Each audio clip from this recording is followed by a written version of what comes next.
Los mandamientos que el Señor dio a su discípulo. Hoy estaremos enfocando la enseñanza en los mandamientos en el área de dar. Esta, como toda otra palabra, es muy importante. En Mateo 10:9, la palabra de Dios nos dice: no os proveáis de oro ni plata, ni cobre en vuestros cintos, ni de alforja para el camino, ni de dos túnicas, ni de calzado, ni de bordón, porque el obrero es digno de su alimento. Este versículo, obviamente, fue un mandato que el Señor Dios al inicio, cuando por primera vez prácticamente envió a los discípulos. Aquí la parte más importante para esta enseñanza es la parte final, donde dice que el obrero es digno de su salario. Al principio, el mandato que le dio, no lleve nada. ¿Por qué? Porque el obrero es digno de su alimento. En pocas palabras, ustedes van a ir a hacer un trabajo para el Señor, que desafortunadamente el trabajo que hacemos los siervos de Dios, el mundo desprecia, no lo valora, y para ello es que no estamos haciendo nada. El que un discípulo del Señor pase 10, 12, 14 horas, hasta 16 horas en un día, como lo hago yo en ocasiones, o regularmente, sirviéndole a muchas personas, trabajando para ustedes. Para el mundo no es trabajo, pero es pecado, es por la dureza de corazón, es por la apostasía, es por el engaño. Como dice la palabra que dice el Señor, el obrero es digno de su alimento. En pocas palabras, no lleven nada, porque ustedes van a ir a trabajar. Y como ustedes van a trabajar, ustedes merecen recibir todo lo necesario para su camino, para su estadía, para el propósito que Dios nos está enviando. O sea, el obrero es digno de su salario.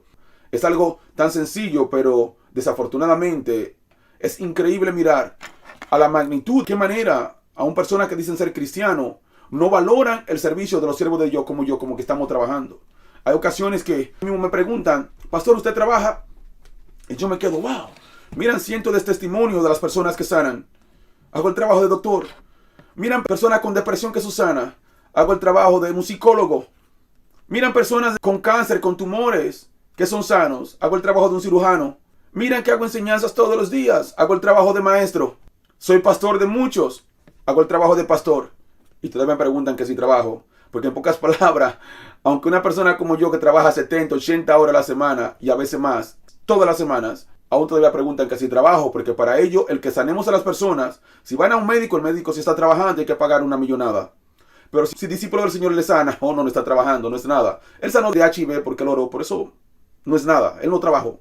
Esa persona fue sana de depresión, de tristeza, de pánico, pero no pasó nada, él no trabajó. Lo que hacemos los siervos de Dios no es trabajo. Lo que hacen los de allá afuera, los del mundo, sí es trabajo.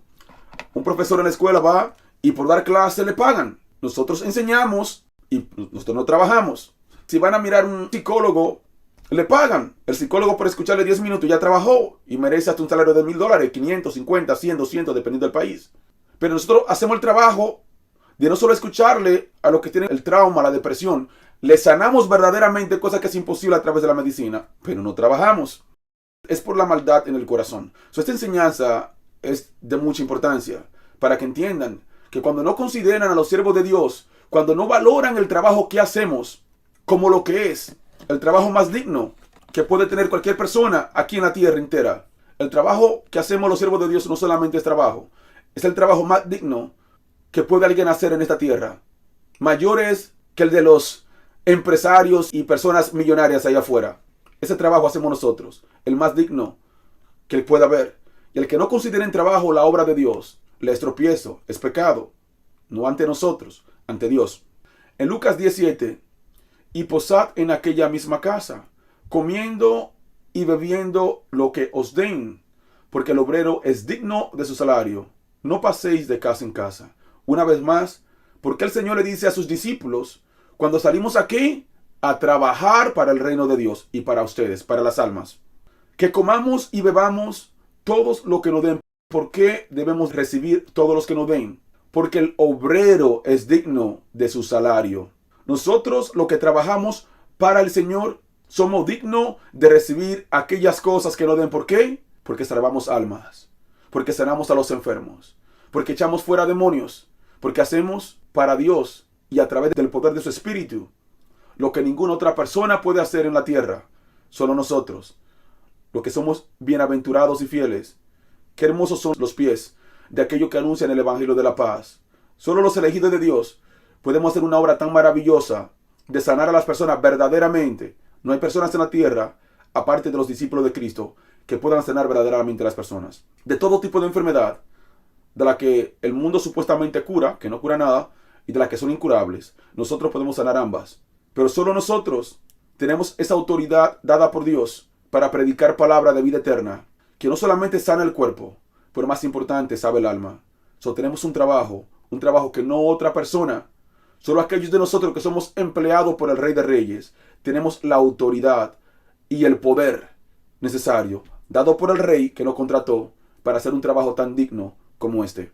Es un mandato de Dios, el que recibamos todo lo que nos den, porque somos dignos, somos merecedores de aquellas cosas que nos sean dadas, porque somos sus empleados y que nos empleó, el que nos llamó a su servicio, a un servicio muy digno, que no todos son capaces y no todos son elegidos. Solo aquellos que son elegidos y fieles por el Rey de Reyes pueden hacer este trabajo. Y aquellos que son calificados por Él para este trabajo, Él dice que somos dignos de nuestro salario. Primera de Corintios 9, 13 al 14. ¿No sabéis que los que trabajan en las cosas sagradas comen del templo y que los que sirven en el altar, del altar participan? Así también ordenó el Señor a los que anuncian el Evangelio que vivan del Evangelio. ¿Cuál es el mandato de Dios a los que servimos en el Evangelio? Y muy claro, ¿quién dice la palabra que ordenó que los que anuncian el Evangelio vivan del Evangelio? ¿Lo ordenó el hombre? No. Así ordenó el Señor a los que anuncian el Evangelio que vivan del Evangelio. Ese es un mandato de Dios. Si servimos a Dios, verdaderamente llamado por Él, Él manda a que vivamos del Evangelio. Este es nuestro trabajo. Somos sus obreros, obreros del Rey de Reyes, que le damos a un servicio a ustedes que no tiene precio, que ustedes nunca podrían pagar. No tiene un costo directo para ustedes. Pero así como amor, así como ustedes reciben, así ustedes deben de apoyar la obra de Dios. Y el Señor manda que a los que servimos, que somos sus empleados, pero le servimos a ustedes, vivamos del Evangelio. Ese es un mandato de Dios. Juan 12:6. Pero dijo esto, no porque se cuidara de los pobres, sino porque era ladrón, y teniendo la bolsa, sustraía de lo que se le echaba en ella. Este no es un mandato, simplemente lo menciono.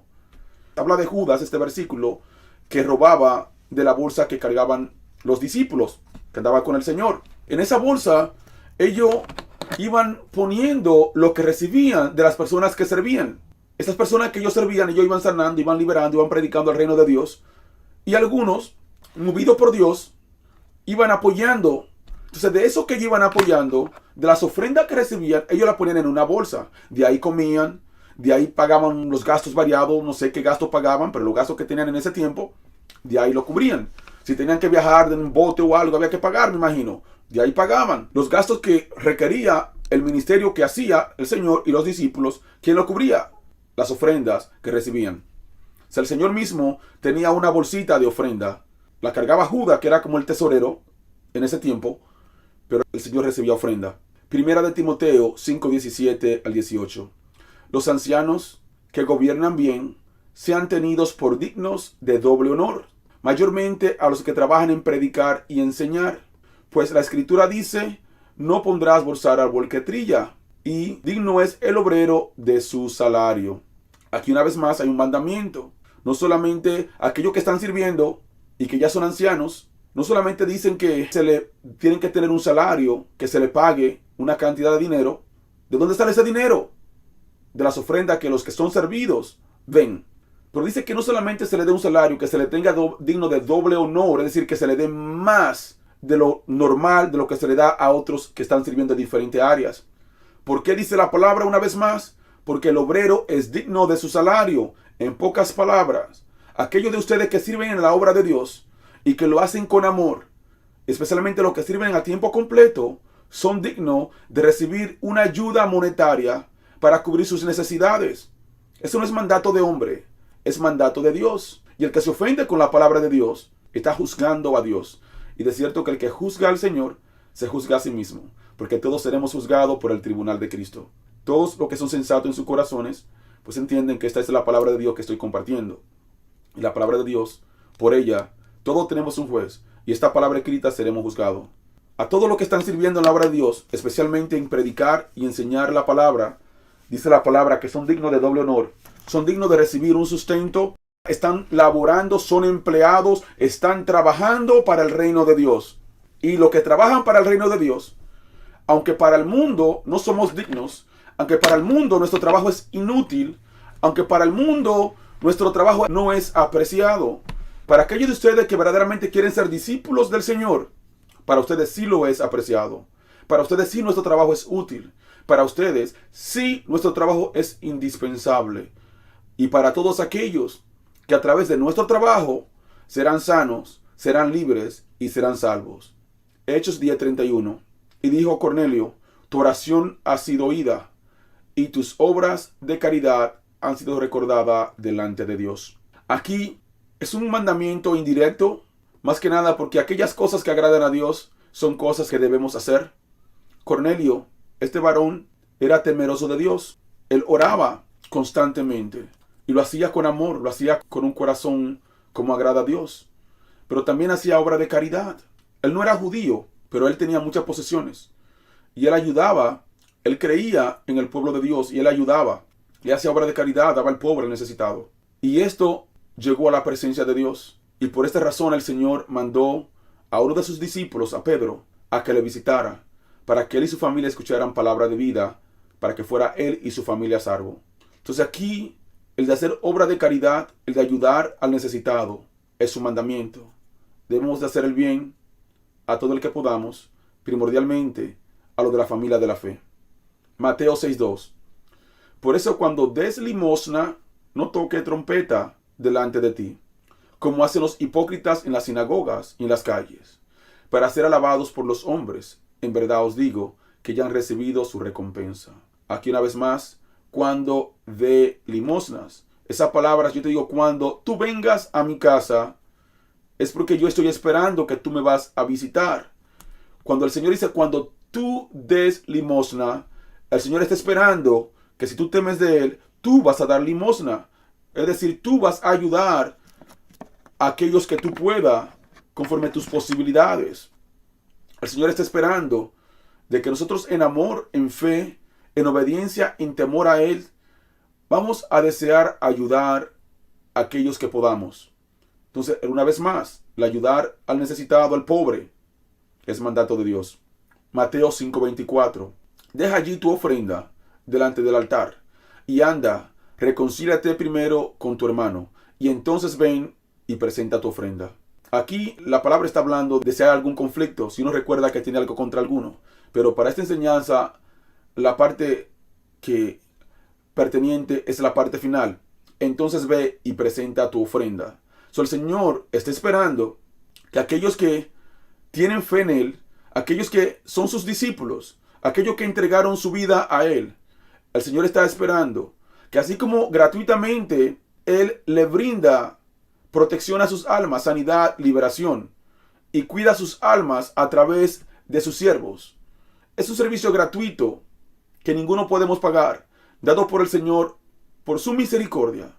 Pero el Señor espera que para cubrir, para que sus siervos enviados a pastorearle a ustedes y a cuidar por sus almas, para que nosotros tengamos los recursos necesarios para hacer ese servicio gratuito que le damos, el Señor manda a que den ofrenda. O sea, todos los que son discípulos del Señor, conforme sus posibilidades, deben de apoyar la obra de Dios. Y con estas ofrendas se cubren los gastos operacionales para que los que sirven a ustedes estemos disponibles para continuar sirviéndole. Entonces, es mandato de Dios el que ofrenden. Romanos 15:26. Porque Macedonia y Acaya tuvieron a bien hacer una ofrenda para los pobres que hay entre los santos que están en Jerusalén. Aquí no es un mandato directo, diría yo, pero aquí Macedonia y Acaya hicieron algo que fue bueno delante de Dios. No bueno porque lo dice Pablo, es bueno porque Dios lo consideró bueno, tanto así que lo exalta en su escritura. El que la iglesia de Macedonia y de Acaya salió de su corazón a hacer una ofrenda voluntaria para los santos. Los santos son los siervos de Dios que estaban en Jerusalén, que eran pobres. Ellos hicieron una ofrenda especial. Dijeron, queremos ayudar a nuestros hermanos que están en Venezuela o los que están en un país pobre, que están en un lugar donde hay mucha necesidad. Queremos hacer una ofrenda para ayudarle a ellos. Entonces, el ofrendar para los hermanos en Cristo, para los que verdaderamente tengan una vida santa, que verdaderamente estén comprometidos y sirvan a Dios, que están en necesidades. Esto es algo que es grato delante de Dios. No es un mandato directo, algo que tenemos que hacer obligatoriamente, pero es algo que si lo hacemos somos sabios. Porque yo pienso que si verdaderamente tememos del Señor, queremos hacer aquellas cosas que ya sabemos que a Él agrada. Y miramos muy claramente en la Escritura que esta ofrenda que hicieron la iglesia de Macedonia y Acaya para los pobres entre los santos agradó a Dios. Eso es algo que tenemos que hacer. Primera de Corintios 16, 1, 2. En cuanto a la ofrenda para los santos, haced vosotros también de la manera que ordené en la iglesia de Galicia.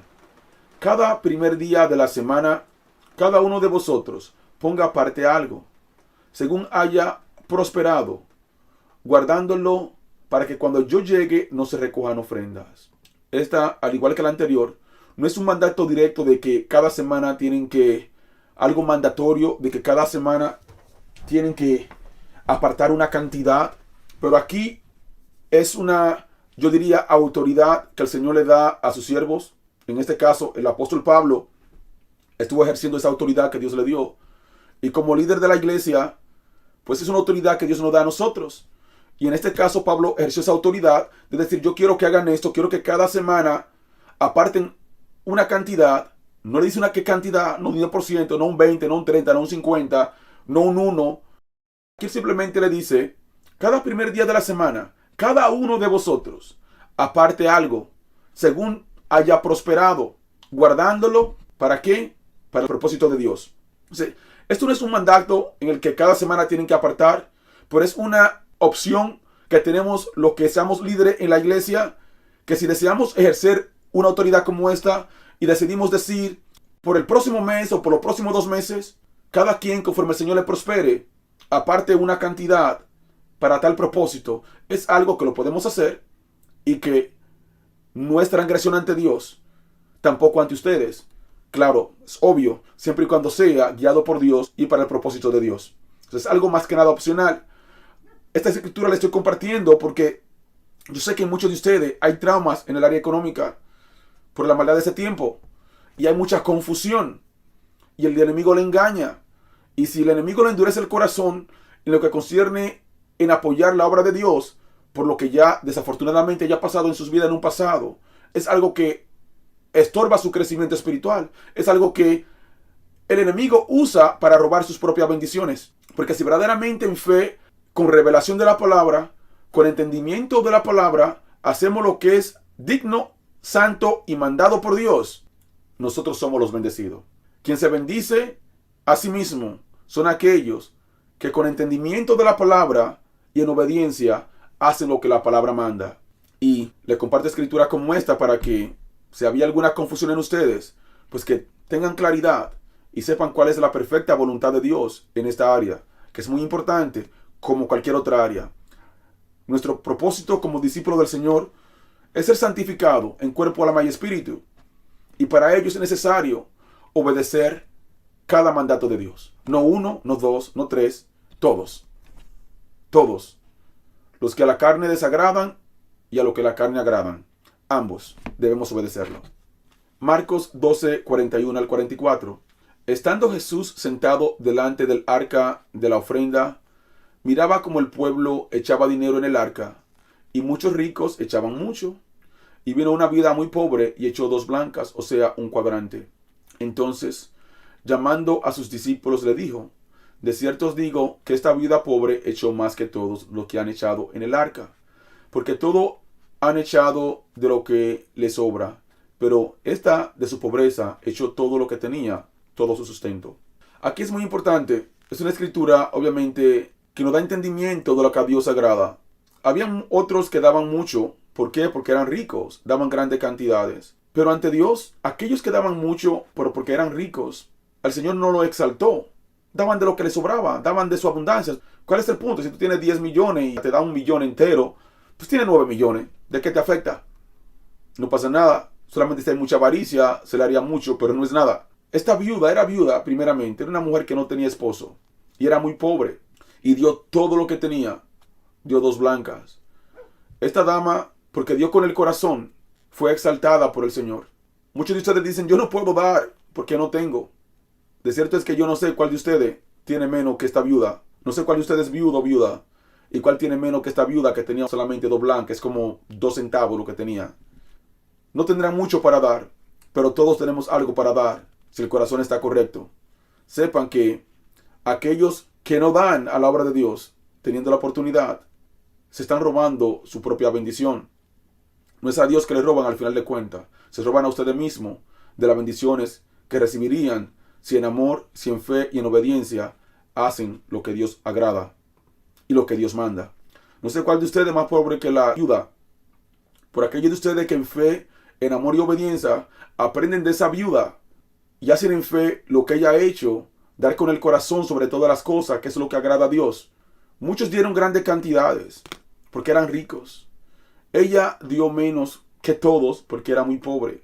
Pero la bendición de dar a la obra de Dios no es tanto lo que pasa en lo físico, es en lo espiritual. En lo espiritual, como Dios busca nuestros corazones, ella dio con el corazón. Los ricos daban de su abundancia, ella en su pobreza dio con el corazón, dio con amor, dio en fe. Aquí en la misma palabra con claridad dice la palabra que ella ha dado más que todos los demás. Pero ante el hombre carnal diría, ¿cómo que dio más? Si Dios solamente dio 2 cuadrantes, los demás dieron muchísimo dinero. Pero ella dio con el corazón. Eso es lo que busca Dios, nuestros corazones. Que demos con el corazón. Hebreos 11:4. Por la fe, Abel ofreció a Dios más excelente sacrificio que Caín, por lo cual alcanzó testimonio de que era justo, dando Dios testimonio de sus ofrendas, y muerto aún, habla por ella. Caín y Abel, muchos están familiarizados con esa historia. Ambos dieron ofrenda a Dios. Uno, Abel, dio lo mejor que pudo de ofrenda a Dios. Por su ofrenda, que la hizo con amor, la dio con el corazón y lo mejor que podía. ¿Qué pasó con Abel? Él fue justificado ante Dios. Y por la ofrenda que dio, por dar con amor, por dar con el corazón, por dar lo mejor que pudo a Dios, ¿qué pasó con Abel? Fue considerado justo ante Dios. Pero ¿qué pasó con Caín? Al contrario, él dio una ofrenda también, pero no la dio con el corazón. No dio lo mejor que podía. Su ofrenda no fue aceptada por Dios. ¿Cuál de ustedes son Abel y cuál de ustedes son Caín? ¿Cuál de ustedes buscan dar a Dios la mejor ofrenda que puedan con amor, con fe, en obediencia? ¿Y cuál de ustedes son Caín? Que dan lo que les sobra o lo que no necesitan o de mala gana. ¿Cuál de ustedes serán justificados? ¿Cuál de ustedes serán rechazados? Mateo 22, 17 al 21. Dinos pues, ¿qué te parece? ¿Es lícito dar tributo a César o no? Pero Jesús, conociendo la malicia de ellos, les dijo, ¿por qué me tentáis, hipócritas? Mostradme la moneda del tributo. Y ellos le presentaron un denario. Entonces les dijo, ¿de quién es esta imagen y la inscripción? Le dijeron, de César. Y les dijo, da pues a César lo que es de César y a Dios lo que es de Dios. Aquí obviamente el mandato es de que es mandato el que paguemos taxes, el que paguemos lo que haya que pagar. Pero también es mandato el que demos a Dios como Dios manda. El dar a Dios es mandato. El pagar taxes es también mandato. Segunda de Corintios 9:6. Pero esto digo, en esta escritura Pablo está hablando con la iglesia de Corintios porque estaban enviando también una ofrenda. Así inicia el versículo en el versículo 1. Pero yo voy a leer del versículo 6 al 9. Aquí trata de una ofrenda. Pero esto digo, el que siembra escasamente, también segará escasamente. Y el que siembra generosamente, generosamente también segará. Cada uno dé como propuso en su corazón, no con tristeza, ni por necesidad, porque Dios ama el dador alegre. Y poderoso es Dios, para hacer que abunde en vosotros toda gracia, a fin de que, teniendo siempre en todas las cosas todo lo suficiente, abundéis para toda buena obra. Como está escrito, repartió, dio a los pobres, su justicia permanece para siempre. El que siembra escasamente, el que escasamente da la obra de Dios, así escasamente recibirá. Por el que da abundantemente, abundantemente recibirá. Esa es la palabra de Dios. No es que tienen que dar como por un negocio, pero son sabios los que creen que Dios es fiel y que su palabra es verdadera. y que lo que es escrito, Él lo cumple. Si nosotros cumplimos lo que Él nos manda. ¿Qué aquí está diciendo la palabra? Él no le gusta que demos con tristeza, ni por necesidad, no como, porque tengo que dar. No como que, ay, qué carga, qué tormento que tengo que apoyar. Dios ama al dador alegre. Dios desea, Dios ama al dador alegre. Aquellos que dan con amor, aquellos que dan en fe, aquellos que lo hacen del corazón, porque desean ser partícipes de su reino, porque desean que su reino avance, porque desean ver su reino estable, porque desean que más personas sean bendecidas como ellos lo son. Aquellos que dan con amor, con el corazón, porque aman la obra de Dios. Esto ama a Dios. El Señor recompensa. Para esto es la promesa escrita en esa escritura. No es para todos lo que dan, es para los que cumplen con los otros requisitos. Porque aunque den mucho como los ricos que daban mucho, si no cumplen con los otros requisitos, ante Dios no tienen mérito en realidad. Primera de Corintios 9, 11 al 12. Si nosotros sembramos entre vosotros lo espiritual, ¿es gran cosa si segáramos de vosotros lo material? Si otros participan de este derecho sobre vosotros, ¿cuánto más nosotros? Pero no hemos usado de este derecho, sino que lo soportamos todo por no poner ningún obstáculo al Evangelio de Cristo. Aquí le comparto esta escritura porque yo sé que para muchos el dar a la obra de Dios se le hace una carga, se le hace como algo muy grande. Y yo quiero que ustedes tengan la perspectiva de las cosas. No importa cuánto ustedes den a la obra de Dios. Ninguno de ustedes puede dar más de lo que recibe. ¿Cuánto vale su alma? Si alguno de ustedes viene y ofrenda $100,000, ¿piensan que con eso están comprando al pastor? ¿O piensan que con $200,000 pueden pagar la obra de Dios? Se autoengañan. No hay una cantidad en la carne que ustedes puedan dar con el que pueden pagar lo que reciben en la obra verdadera del Señor. En pocas palabras, así como el apóstol Pablo, si nosotros sembramos en vosotros lo espiritual, es una gran cosa si segáramos de vosotros lo material. Aquí lo que el apóstol quiere decir, y no es el apóstol, es Dios, hablando a través de él, que lo que él siembra material no se compara a lo monetario que él pueda recibir si decidiera hacerlo. Porque lo monetario nunca va a ser más importante que lo espiritual. La cantidad física monetaria no se compara con lo que ustedes reciben de nosotros. Por ejemplo, la viuda que Dios usó para alimentar a su profeta en el tiempo de la hambruna, a Eliseo. Ella estuvo manteniendo a Eliseo y no ella a Dios, porque Dios fue el que prosperó la comida que no se le terminó por años, por ese tiempo. Pero suponiendo que ella haya cubierto todos los gastos de Eliseo de su bolsillo, cuando su hijo murió, que el hijo de la viuda murió, y el siervo de Dios oró, y el niño revivió, ¿con cuánto pudo esa viuda pagarle a Eliseo lo que hizo Dios a través de su siervo de levantar su hijo de la muerte? Díganme un precio. ¿Cuánto vale un hijo suyo para ustedes? ¿Cuánto vale la vida de ustedes? El usted estar en la verdadera obra de Dios es algo maravilloso. Es mejor que cualquier aseguranza de vida. Muchos de ustedes, el diablo se lo quisiera llevar. Y estando en un lugar como este, no puede. Hay una sola manera que uno de ustedes puede morir si está en una iglesia verdadera. Solo si el Señor lo permite, porque es la voluntad de Dios. El diablo quiere matarle, pero no puede. ¿Cuánto vale su vida? ¿Ustedes piensan que porque den $100,000 a la obra de Dios, ya dieron más? Que cuando se presente la oportunidad, Dios me use para salvar la vida de tuya o la de tu hijo. ¿Qué vale más? ¿Los 100,000, los 200,000, los 300,000, $500,000 o tu vida? ¿Pero qué vale más? Que a través de sus siervos Dios está salvando tu alma. Te está sacando de la esclavitud en la que estaban sujetos todos, sin excepción, al engaño, a la mentira, y destinado a un lugar de tormento. Si Dios en su misericordia no envía a siervos como yo, ¿cuánto vale tu alma? ¿Cuál es el precio que ponen a sus almas? Díganme cuánto vale el alma de ustedes. ¿1 millón? 2 millones. ¿Cuánto vale el alma de ustedes? ¿Cuánto pagarían por sus almas? Si no tiene precio. Si nosotros sembramos lo espiritual, es una gran cosa si cosecháramos de ustedes lo material. ¿Cuál es más importante? ¿Ustedes están entendiendo? ¿O alguno todavía no me entiende? ¿Están entendiendo que es más importante lo espiritual que lo económico? ¿Están entendiendo que lo que ustedes puedan dar a la obra de Dios tiene un número, pero lo que ustedes reciben de aquí no tiene precio? Claro está, si lo que reciben es verdadero. Es entendible que nunca lo material se compara a lo espiritual. Le es pecado a cualquiera de ustedes que busca comparar lo físico, lo material con lo espiritual, se tropiezan a sí mismo. ¿O no le dijo el Señor al rico, si me quieres seguir, vende y dásele todo lo que tiene a los pobres y sígueme? ¿Por qué no le dijo, no, ven con tu riqueza, porque todo ese dinero que tiene millones? Eso es muy importante. Ven, sígueme con tu dinero. Claro, sí, sígueme. No, vende todo lo que tiene y dáselo a los pobres. Entonces sígueme y tendrás tesoros en los cielos. ¿Qué era ese dineral que tenía ese rico que era muy rico? ¿Era alguna gran cosa? ¿Era miseria? Por su dinero ni siquiera entraba al reino de Dios. Por su dinero dijo el Señor que más rico entra un camello por el ojo de una aguja que un rico al reino de los cielos. ¿Qué es la riqueza? Es nada, es basura. Su riqueza está corrompida y podrida, a menos que teman de Dios y la usen para servir a Dios. ¿Alguien me entiende? ¿O no entiende mis palabras?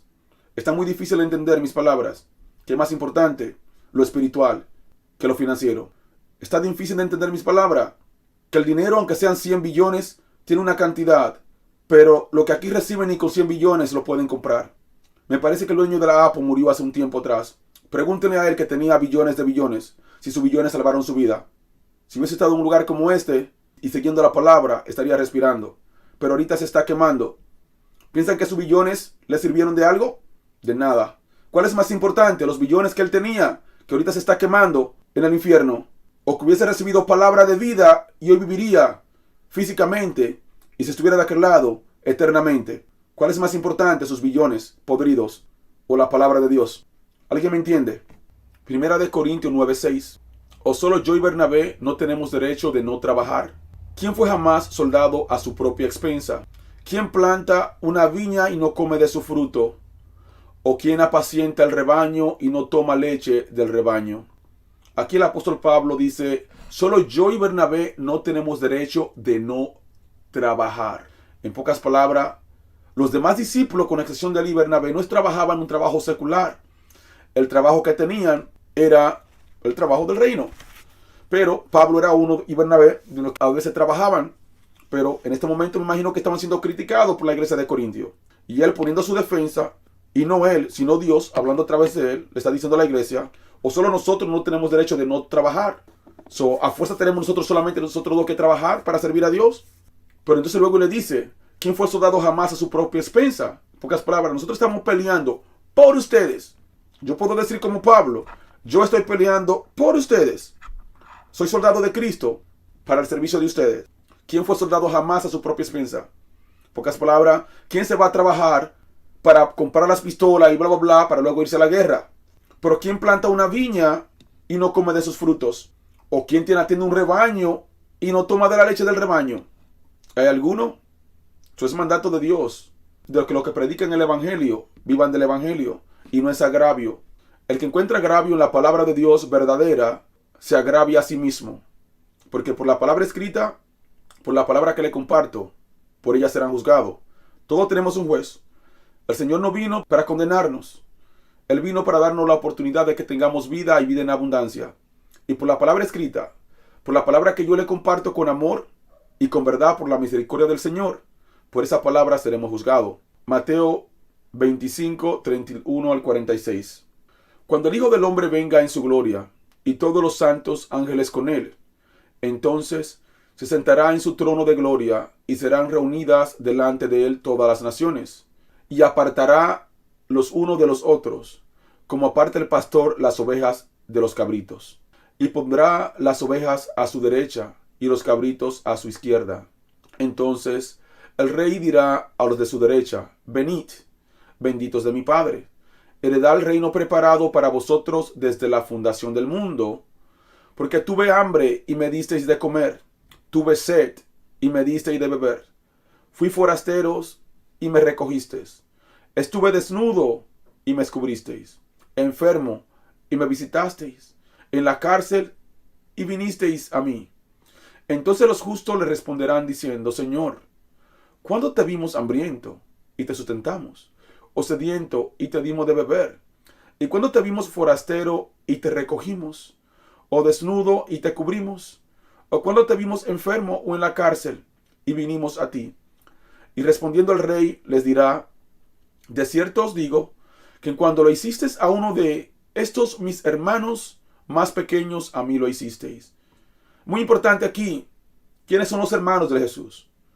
Cuando vino María, la madre, conforme a la carne de Jesús, y los hermanos que tenía, conforme a la carne, a mirarle mientras le predicaba, que le dijeron: maestro, aquí están tus hermanos buscándote. ¿Cuál fue la respuesta del Señor? Señaló a los discípulos y le dijo: estos son mis hermanos y hermanas, lo que hacen la voluntad de mi Padre. Cuando él dice que cuando lo hicieron para uno de estos hermanos, los más pequeñitos, que hicieron aquellas cosas que dicen esta palabra, por lo cual son justos, así como Abel fue justo, son justos aquellos que dan a sus hermanos pequeñitos, a sus discípulos. Aquellos, porque los discípulos somos como ovejas para el matadero. Los discípulos no critican, no calumnian, no ponen en prisión, no hacen todo tipo de mal. Y aquellos que a sus discípulos, cuando lo miran con hambre, le dan de comer. Cuando lo miran con sed, le dan de beber. Cuando estamos presos, nos visitan. Aquellos que hacen estas obras, el Señor dice que para Él lo están haciendo. Por esto son justos. ¿Pero cuáles son los injustos?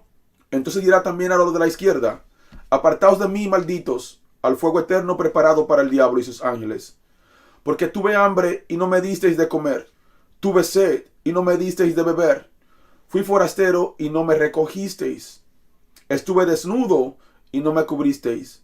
Enfermo y en la cárcel y no me visitasteis. Entonces también ellos le responderán diciendo: Señor, ¿cuándo te vimos hambriento, sediento, forastero, desnudo, enfermo o en la cárcel, y no te servimos?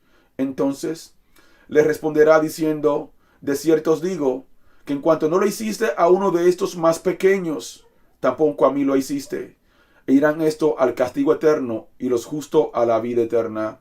Recuerden otra palabra que dice: el que a ustedes recibe, a mí me recibe. El que a ustedes rechaza, a mí me rechaza. Y el que a mí me rechaza, rechaza al que me envió. El que da a sus discípulos está dando al Señor. El que a nosotros no nos da, a Él no le está dando. Lo que dan a nosotros son justos. Lo que no dan a los discípulos del Señor son injustos. Lo que dan a los siervos de Dios verdaderos, estos son justos delante de Dios, irán al reino que el Señor le ha preparado. Por aquellos que no dan a los siervos de Dios, estos son injustos, e irán a la condenación eterna. Aquellos que no nos escuchan a nosotros, es porque tampoco le escucharon a Él. Aquellos que a nosotros nos odian, es porque a Él también le odiaron. Aquellos que nos aborrecen, es porque lo aborrecieron a Él. Estos irán al tormento eterno. Galatas 6, 9 al 10. No nos cansemos pues de hacer bien, porque a su tiempo segaremos si no desmayamos. Así que, según tengamos oportunidad, hagamos bien a todos, y mayormente a los de familia de la fe. Todos debemos hacer el bien, y todos tenemos que hacer bien. El enemigo usa hasta eso para tratar de quearnos, de dañarnos, de que nos paguen mal cuando hacemos el bien, a ver si no se bloquea. Pero no tenemos que desmayar de hacer el bien. Y si no desmayamos, si perseveramos, a su tiempo recibiremos nuestra recompensa. Y para terminar, le voy a leer Pedro 5:2. Apacentad la grey de Dios que está entre vosotros, cuidando de ella, no por fuerza, sino voluntariamente, no por ganancia deshonesta, sino con ánimo pronto. Especialmente para ustedes, algunos de ustedes tienen llamado, alguno que otro el Señor va a usar de pastores, de profetas, evangelistas, van a tener un ministerio. Vamos a servir a Dios, no porque el Señor ha mandado a que recibamos ofrenda, no por ganancia deshonesta, no por una ganancia personal, no pensando en el beneficio propio. Sirvamos a Dios por amor, sirvamos a Dios por fe, sirvamos a Dios por obediencia, sirvamos a Dios por amor a las almas. Y si hacemos esto, entonces sí tendrán una verdadera recompensa, que va a ser la corona de la vida eterna. Qué preciosos son los pies de aquellos que anuncian el Evangelio de la paz. Que el Señor bendiga a cada uno de ustedes.